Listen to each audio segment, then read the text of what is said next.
Issue of debentures के अंदर जो हमें टॉपिक करने हैं और जो इससे पहले जो हमने टॉपिक कर लिया वो है issue of debenture for cash. Cash के अंदर क्या होता है, यहाँ पर कंपनी डिबेंचर इशू करती है और पब्लिक से कैश रिसीव करती है। डिबेंचर इशू किए और पैसा रिसीव कर लिया, ठीक है। अब देखो जब डिबेंचर्स को हम कैश पे इशू करते थे तो ये एट पार हो सकते हैं, एट डिस्काउंट हो सकते हैं। ध्यान रखिएगा, डिबेंचर्स को हम डिस्काउंट पर इशू कर सकते हैं बट शेयर्स को हम डिस्काउंट पर इशू नहीं कर सकते किसी भी कंडीशन में। और ये किसने मना किया है? कंपनीज एक्ट 2013 ने। उससे पहले डिस्काउंट पर शेयर्स भी इशू किए जाते थे बट आफ्टर 2013 शेयर्स को हम डिस्काउंट पर इशू नहीं कर सकते बट डिबेंचर्स को हम कर सकते हैं, ठीक है। तो डिस्काउंट पे इशू कर सकते हैं, पार पे और एक प्रीमियम पर। अब यहां पर क्या होगा, जो हमारा आज का टॉपिक है वो है issue of debentures other than cash. Other than cash के अंदर क्या होता है, यहां पर जो कंपनी है वो डिबेंचर इशू करेगी बट उसे पैसा नहीं मिलेगा। अब पैसा नहीं मिलेगा तो बात यह आती है कि वो क्यों इशू कर रही है डिबेंचर।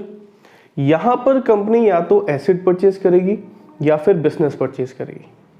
एसेट परचेज किए, डिबेंचर इशू कर दिए, बिजनेस परचेज किया, डिबेंचर इशू कर दिए। ये होने वाला है यहाँ पे। सो टू केसेस कौन से यहाँ पे, for purchase of asset and for purchase of business. अब देखो फॉर परचेज ऑफ एसेट के अंदर सबसे पहली एंट्री जो होनी है, दोनों केसेस के अंदर दो एंट्रीज के अंदर केस खत्म हो जाएगा, ठीक है। फर्स्ट एंट्री ये होगी, यहाँ पर फर्स्ट एंट्री इस केस की ये होगी। सेकेंड एंट्री जो है वो कॉमन होगी, मतलब सेम है। कॉमन का मतलब क्या है, दोनों में सेम ही तरह की एंट्री होती है, ठीक है बात। तो जब हम एसेट परचेज करेंगे वहां पर हम एंट्री क्या करने वाले हैं, assets account debit to vendor account. Now who is a vendor? Vendor वो है जो एसेट को बेच रहा है, या वेंडर वो है जो बिजनेस को बेच रहा है। या तो वो एसेट को बेच रहा है या फिर वो बिजनेस को बेच रहा है। ये बात क्लियर हुई। तो जब हमने एसेट परचेज किए, एंट्री क्या की, assets account debit to vendor account और you can say seller account. आप यहां पर वेंडर नहीं लिखेंगे अगर आपको क्वेश्चन में सेलर का नाम बता दिया। क्वेश्चन में सेलर का नाम स्पेसिफाई किया हुआ है तो उसका नाम यहां पर आएगा। अगर नाम नहीं बताया then you can use this term vendor. ये एंट्री क्लियर हुई पहली, यस और नो? ठीक है। सेकंड पर आते हैं फॉर परचेज ऑफ बिजनेस। जब हम बिजनेस परचेज करते हैं यहां पर हम एसेट्स टेक ओवर करेंगे। अब एसेट्स के साथ साथ हमें कुछ एडिशनल चीजें भी मिलती है, वो क्या है, लायबिलिटी। तो हम लायबिलिटीज को भी रिकॉर्ड करेंगे। अब देखो एसेट, इंक्रीज इन एसेट क्या होता है, debit, increase in liabilities credit. अब इस जो ये बिजनेस हम जो कंपनी ये बिजनेस परचेज कर रही है उसके लिए तो एसेट बढ़ गए और लायबिलिटी बढ़ गई, ये भी क्लियर है। अब देखो जो बिजनेस को बेच रहा है वो सिर्फ ऐसे तो नहीं बेचेगा कि उसने एसेट्स दे दिए, लायबिलिटीज दे दी, चलो जी हम बैठे हैं फ्री में, ऐसा तो नहीं होगा। तो वो भी कुछ ना कुछ पेमेंट लेगा हमसे। क्यों लेगा? बिकॉज उसने बिजनेस में कैपिटल को इन्वेस्ट किया था। क्लियर है बात। तो हम कुछ ना कुछ पेमेंट उसे भी करने वाले हैं। अब देखो यहां पर ना एक और चीज क्या आती है, वो है बैलेंसिंग फिगर। इन केस अगर पेमेंट ज्यादा है, पेमेंट का मतलब क्या है, लायबिलिटीज एंड वेंडर को जो हम पेमेंट कर रहे हैं, ठीक है। अगर ये ज्यादा है और एसेट्स कम है तो बैलेंसिंग फिगर क्या होगी, गुडविल। यहां पर क्या हो रहा है, हम उसे पेमेंट ज्यादा कर रहे हैं और एसेट्स हम उससे कम टेक ओवर कर रहे हैं। तो हम एक्सेस में पेमेंट क्यों करेंगे, हम उसका नाम खरीदेंगे, दैट इज गुडविल परचेज करेंगे हम उसकी। ये बात क्लियर। सेकेंड आते हैं, अगर एसेट्स ज्यादा हैं और पेमेंट कम है, हमारे लिए फायदे की बात हो जाएगी, हमारा कैपिटल रिजर्व बन जाएगा। ये बात क्लियर। अब देखो इन दोनों में से कोई एक ही होगी, एनी वन। कैसे हो सकता है, लेट्स टेक एन एग्जांपल कि 1 लाख की लायबिलिटीज हैं और 2 लाख की हम पेमेंट कर रहे हैं वेंडर को, और हमने उसे एसेट जो टेक ओवर किए हैं वो हैं 3,50,000 के, 2,50,000 के, 2,50,000 के। तो यहां पे 50,000 क्या हो जाएगी, गुडविल या capital reserve, goodwill. Very good. तो यहां पर गुडविल जो है वो बैलेंसिंग फिगर हो जाएगी। नाउ इसी केस को अगर मैं थोड़ा सा चेंज कर दूं, चेंज कैसे करें, लेट्स से कि हमने उससे जो एसेट्स टेक ओवर किए वो कर लिए 4 लाख के, पेमेंट जो हम उसे कर रहे हैं वो 2 लाख तो वेंडर को दे रहे हैं और 1 लाख की हमने लायबिलिटी टेक ओवर कर ली। तो यहां पर बैलेंसिंग फिगर क्या होगी? कैपिटल रिजर्व कितनी? 1 lakh will be the balancing figure here. अब ये तो हमें कुछ ज्यादा करने की रिक्वायरमेंट नहीं है, एक क्वेश्चन कर लेंगे इसके ऊपर तो पूरा, ये तो आप लोगों को क्लियर है, इसमें कोई डाउट? अब इसके लिए हम एक क्वेश्चन कर लेते हैं। क्वेश्चन देखो आगे, फॉर परचेज ऑफ एसेट, हमने किसी से एसेट परचेज किए लाख रुपए के, किससे परचेज किए? From SS limited. SS limited, now SS limited कौन है? वेंडर। तो यहां पर हम वेंडर की जगह पे क्या नाम यूज करने वाले हैं? SS limited. कितने की एसेट्स है? 1 लाख रुपए और 1 लाख रुपए। तो पहली एंट्री क्लियर यहां पे, ठीक है जी। आगे बढ़े, इसको हम डिबेंचर इशू कर देते हैं आगे। Now very first case, debentures को हम पार पर इशू कर सकते हैं, डिस्काउंट पे और प्रीमियम पे। 3 केसेस बन सकते हैं, तीनों केसेस यहां पर करेंगे और ये टॉपिक खत्म हो जाएगा। अब मैं आपको जो क्वेश्चन करवा रहा हूं वो इस केस का नहीं है, वो इस केस का है, purchase of asset. First entry हमने उसकी कर भी ली है। आगे बढ़ते हैं। अब देखो, वेंडर को जो हमने पेमेंट करनी है वो करनी है 1 लाख रुपए की। फर्स्ट कंडीशन क्या है कि हम उसे पार पर डिबेंचर जो है वो इशू कर रहे हैं। अब देखो, एक फॉर्मूला यहां पर आपको यूज करना होगा नंबर ऑफ डिबेंचर्स इशूड निकालने के लिए। नंबर ऑफ डिबेंचर्स इशूड हम कैसे निकालते हैं? इसका फॉर्मूला है परचेज कंसिडरेशन। परचेज कंसिडरेशन क्या होती है? जो पेमेंट हम वेंडर को पे कर रहे हैं, the payment we are paying to the vendor. So face value plus premium minus discount. अब देखो, जो डिबेंचर्स को हम इशू करेंगे वो फेस वैल्यू पर भी हो सकते हैं, प्रीमियम पर होंगे तो फेस वैल्यू में प्लस कर देंगे, डिस्काउंट पर होंगे तो फेस वैल्यू से माइनस कर देंगे।